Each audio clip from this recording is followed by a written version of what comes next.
मैं एक ख़तरनाक जुमला है वो मैं कहना चाहता हूँ कि मुझे लगता है कि हम एक सिविल वॉर, अदालती सिविल वॉर की तरफ जा रहे हैं।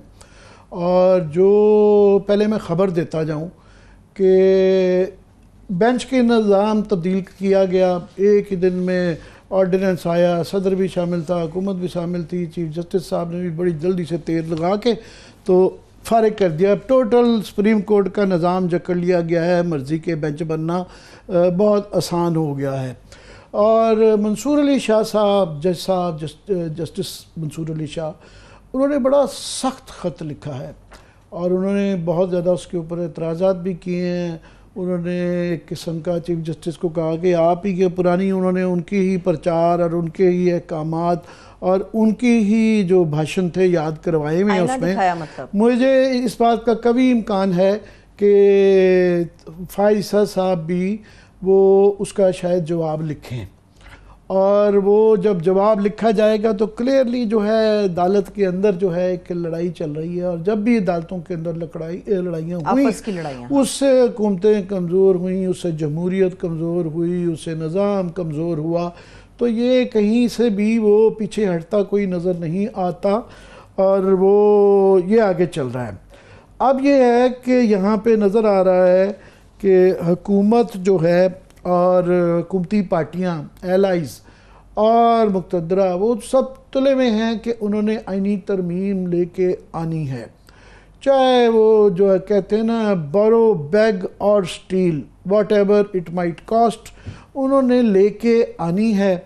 और वो चार तरीके उसके लिए ना, वो तरीक़ा वारदात के अंदर 4 तरीके शामिल है। पहले तो ये है कि बैग वाली आ जाए कि मौलाना साहब को मनवा बनू लिया जाए और 2-4 जो वोट कम पड़ते हैं इधर उधर से वो इंडिपेंडेंट ये वो करवा के तो वो इंतज़ाम नंबरों का पूरा कर लिए जाए। पहला तो ये आसान काम है। दूसरा वो है कि उन्होंने 63A के अंदर जो है एक एडॉक जज डाल के वहाँ से इंतज़ाम करवा लिया है कि वहाँ से लोटे बनवाए जाएं। ये इसके मतलब एक बहुत तबका था जो बुरा कहता था कि ये शायद ये अच्छा कोई फ़ैसला नहीं था, मगर इसलिए कि उनको लोटे बनवाया जाए और वो इनकरेज किया जाए, शय दी जाए, वो भी एक बहुत ही गलत बात होगी। तीसरा तरीका है कि आप देखिए इलेक्शन कमीशन ने आज 6ठे दिन भी मुनाजरा जारी है, वो इंतज़ार कर रहे हैं किसी तरीके से नज़र सानी केस के अंदर ये फैसला तब्दील हो जाए। हाँ। अब वो ये बहुत बड़ा इशू एक है, कितना टाइम लगेगा, आया टाइमिंग की रेस है कि जो है चीफ जस्टिस साहब फारिग होते हैं या ये वाला फैसला फारिग होता है, कौन कितना लंबा इंतजार करवा सकता है। सो नजर सानी की अगर वो हो जाती है तो वो मामला ही खत्म है। वो मखसूस नशिस्तें उनको मिल जाए तो उनकी जो है ना नेशनल असेंबली में कम से कम उनका पूरा हो जाएगा। चौथा तरीका ये है, वो भी जारी है कि आहिस्ता आहिस्ता 4-5 सीटें तो सुप्रीम कोर्ट के ज़रिए विक्टिंग गुजर गई हैं, नून लीग को मिल गई हैं। बाकी जो है ट्रिब्यूनल्स का जिस तरह मामला जा रहा है, घर के मर्जी के जज लगाए जा रहे हैं और उनके ज़रिए ये टर्न अराउंड करा के नंबर पूरा कर लिए, ये वाला तो है।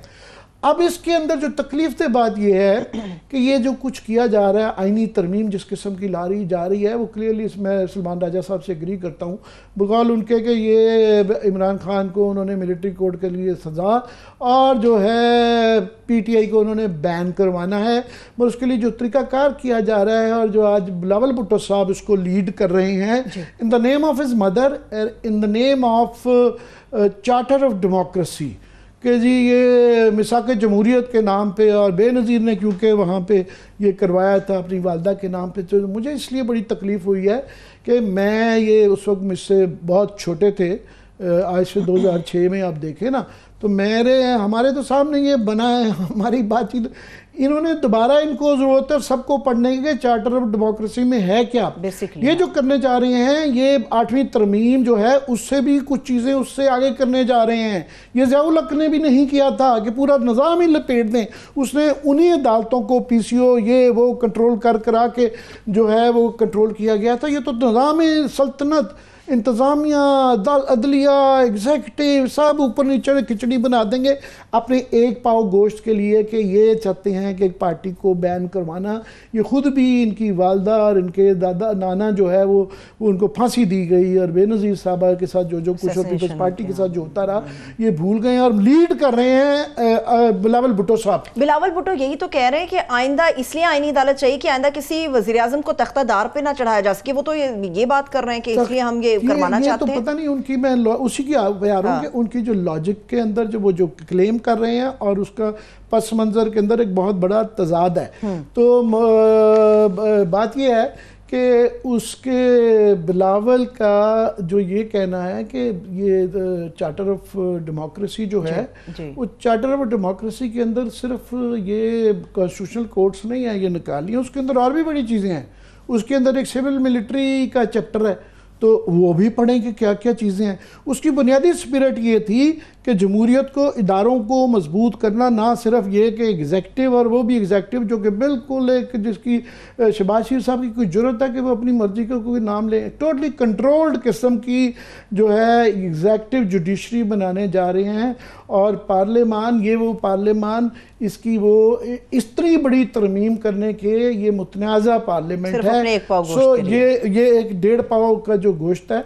फिर उसके अंदर ये मेरे पास पड़ी हुई आगे कि इवन जो उसके अंदर जिक्र किया हुआ है उन्होंने आईनी अदालत बनाने का, तो उसके बाद तो ये जो मौजूदा सुप्रीम कोर्ट है ये तो एक बिल्कुल आलू चना चाट की दुकान रह जाएगी। तो इसके बाद किसी भी मौजूद जज के लिए यहाँ रहना तो नहीं, इसको पैक ऑफ करके उधर ले जा रहे हैं, 180 थ्रू ले जा रहे हैं। उसके ज़रिए सिर्फ उसमें सुप्रीम कोर्ट नहीं कंट्रोल कर रहे, पूरे पाकिस्तान की अदलिया और इंतज़ामिया के निज़ाम को जकड़ रहे हैं।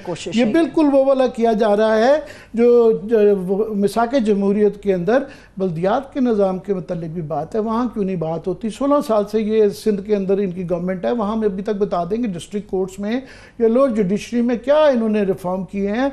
उसके अंदर मिसाक जमहूरियत के अंदर भी जो ये जिक्र है कि वफाकी आईनी अदालत का, उसके अंदर भी वही तरीक़ाकार है। उसके अंदर अपोजिशन को, पार्लियामान को इन्वॉल्व करने का है, तमाम प्रोविंशियल हाई कोर्ट्स को इन्वॉल्व करने का वही तरीक़ाकार उसकी सिलेक्शन का जजेस का होगा जो सुप्रीम कोर्ट का है। और सुप्रीम कोर्ट के अंदर उन्होंने बिल्कुल अपोजिशन को, पार्लियामान की इन्वॉल्वमेंट किया है। मगर इस्लाहात हो सकती हैं, इन चीज़ पे बहसों में मुबाहिसा होता है, मगर उसके लिए एक माहौल चाहिए। यहाँ क्या वो माहौल है कि जिसके अंदर ये बातें की जा सके? ये भी तो मुमकिन आमिर साहब माहौल बनने ना दिया जा रहा हो, क्योंकि बातचीत से और बहुत सारी मामलात आगे बढ़ेंगे। माहौल ही नहीं बनने दिया जा रहा और कहा जा रहा है कि जी हर सूरत हमने ये कराना है, जो मर्जी कर लो। मैडम बात ये है कि माहौल तो इस वक्त जब ये 47 की बातें हो रही हों, ये इतना मुतनाज़ा है, उसको रोकने के लिए सारा किया जा रहा है ना। और इस वक्त कोई जलाओ कटाओ की बातें हो रही हैं, जलसे जुलूस हो रहे हैं, तो इसके अंदर क्या बहस होगी और क्या होगी जो सुप्रीम कोर्ट की सूरत हाल है वहाँ से। तो इसलिए जो है मैं समझता हूँ कि इसके अंदर वो बहस ही नहीं हो सकती। और उसको लीड बाकी जो पीपल्स पार्टी के लोग हैं, आप देखें वो तमाम बड़े बड़े जो सूरमा हैं वो सब गायब हैं। उन्होंने आगे बिलावल को कर दिया। बिलावल जो है मैं समझता हूँ कि ये अपने लिए गड़ा खोदते जा रहे हैं। अंग्रेज़ी का एक मुहावरा है कि when you are in a well और अ पिट स्टॉप डिगिंग, क्योंकि आप जितना गढ़ते आते हैं और नीचे जाते जा रहे हैं, ये इस गड्ढे में मजीद नीचे जाते जा रहे हैं और बहुत कॉन्फिडेंस के साथ जा रहे हैं, शर्मिंदा भी नहीं है।